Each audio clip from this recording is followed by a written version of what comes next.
একটি train 210 metre ও 122 metre দীর্ঘ দুটি সেতু যথাক্রমে 25 সেকেন্ড এবং 17 সেকেন্ডে অতিক্রম করে।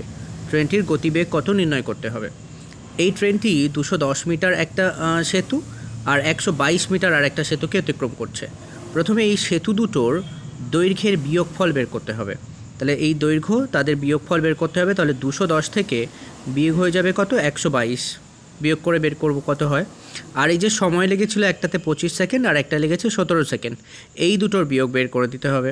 অর্থাৎ 25 থেকে 17কে বাদ দিতে হবে। বিয়োগ করলে হচ্ছে কত উপরে? এই 210 থেকে 122 বাদ গেলে থাকে 88, আর 25 থেকে 17 বাদ গেলে থাকে 8। 8 দিয়ে 88 কাটলে 11 পেয়ে যাব। তাহলে এখন আমরা দেখলাম ট্রেনটির গতিবেগ 11 মিটার পার সেকেন্ড। এটাতে রাখা যায়, কিন্তু কিমি পার সেকেন্ডে যদি নিয়ে যেতে চাই তখন আমরা করবোটা কি, কিলোমিটার পার আওয়ারে যদি নিয়ে যেতে চাই তাহলে আমরা করব কি, এই 11কে আমরা 18/5 দিয়ে গুণ করব। 18/5 দিয়ে গুণ করলে এর গতিবেগ কিলোমিটার পার আওয়ার অর্থাৎ কিলোমিটার প্রতি ঘন্টা হয়ে যাবে। এখন এই 11 দিয়ে 18কে গুণ করব। 11 দিয়ে গুণ করার নিয়ম হচ্ছে, আমরা দেখে নিই একটুখানি। এই যে 8 এটাকে আগে বসিয়ে নেব, আর এই যে 1 তাকে বসিয়ে নেব, আর এই দুটোকে যোগ করে মাঝখানে বসিয়ে দেবো। তাহলে হবে কত? 198। তাহলে ওপরে আমাদের হয়ে গেল 198, 198, আর নিচে রয়েছে আমাদের 5।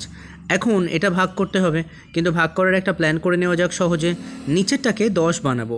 5কে 10 বানাতে গেলে 2 দিয়ে গুণ করাতে হবে, তাহলে হয়ে যাবে কত? 10। ঠিক ওপরেরটাকেও তাহলে 2 দিয়ে গুণ করাতে হবে। 198কে 2 দিয়ে গুণ করালে হয় 396। এখন আমরা 10-এ একটা শূন্য, তাই দশমিক একটার আগে বসবে। আমরা বসালাম কত? 3, 9, 6, আর এই 6-এর আগে দশমিক, অর্থাৎ আমাদের উত্তর এলো কত? 39.6 কিমি প্রতি ঘন্টা। এটাই হচ্ছে ওই ট্রেনটার গতিবেগ। মিটার পার সেকেন্ডে এটা ছিল, আর কিলোমিটার পার আওয়ারে এটা এলো। এইভাবে এই ধরনের অঙ্কগুলো করে ফেলতে হয়। চ্যানেলটি সাবস্ক্রাইব করে সঙ্গে থাকুন। চ্যানেলের শর্ট সেকশনটি ভিজিট করুন, চ্যানেল পেজটি ভিজিট করুন। শর্টকাট ট্রিকের সাহায্যে ম্যাথের জন্য।